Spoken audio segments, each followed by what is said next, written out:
We are looking at how to pronounce these two words. How do they differ from one another? How do you get their pronunciations right?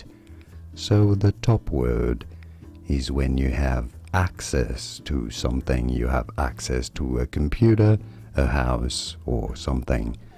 This is said with an A sound, a rather widely open mouth you have to form to make this sound. Access, access. Stress on the first syllable. The bottom word is when you have too much of something. You have something in excess. So it's less of an open R sound, but rather E sound.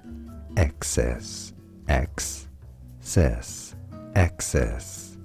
Bottom word, excess versus access, access, or access. And now you know. Did you get this? Was this any helpful? Let me know in the comments and by using the like button. More videos here on how to learn, how to pronounce more words and learn more English. I'll see you there to learn more. Thanks for watching.